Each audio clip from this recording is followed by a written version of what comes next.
Watch how quietly this dark ink disperses into the glass. It blends in completely until it is indistinguishable from the water itself.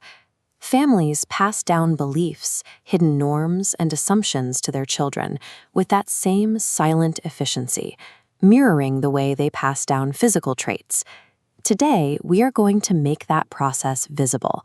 We are going to build a concrete family bridge building action plan using the framework developed by Dr. Shungu H. To follow this tutorial, you will need a notebook, a pen, and a 10-minute block on your calendar to ensure these steps move from theory into practice. Taking these preparatory steps transforms a broad societal issue into a manageable project you can execute within your own home. We begin by mapping the water, the inherited beliefs we often carry without noticing. Draw a line down the middle of your page. In the left column, list a specific assumption you were taught as a child. Now look at the right side. This represents your family cave, your default social comfort zones.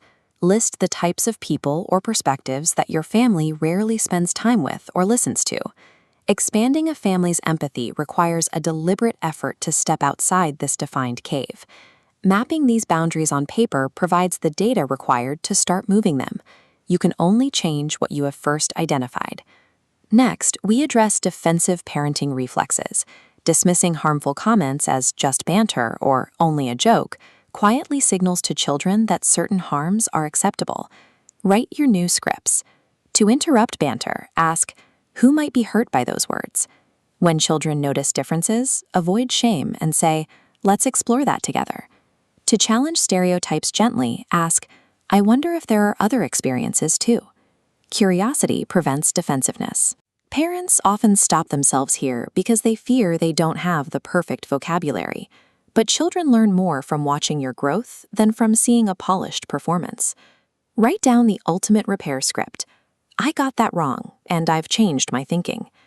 Modeling humility and repair creates a more resilient learning environment for children than demanding perfection ever could.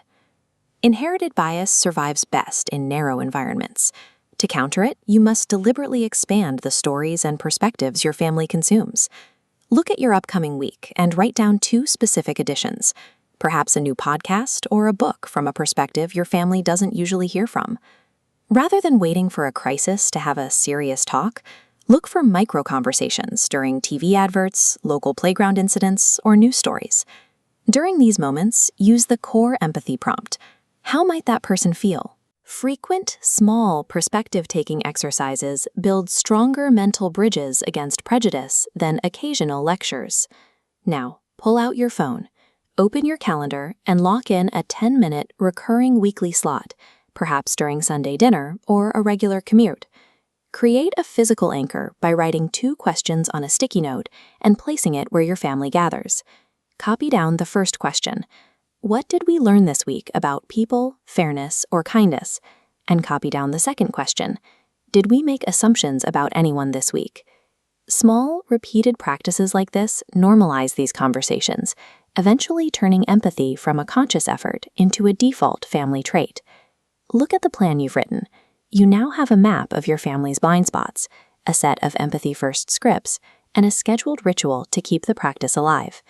Dr. Magaza's framework shifts the focus away from blaming previous generations.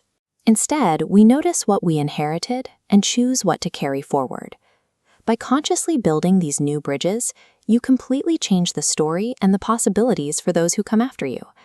You now have the tools to shape your family's legacy. Download the official reflection sheet below, subscribe to the channel, and commit to hosting your first reflection ritual this week.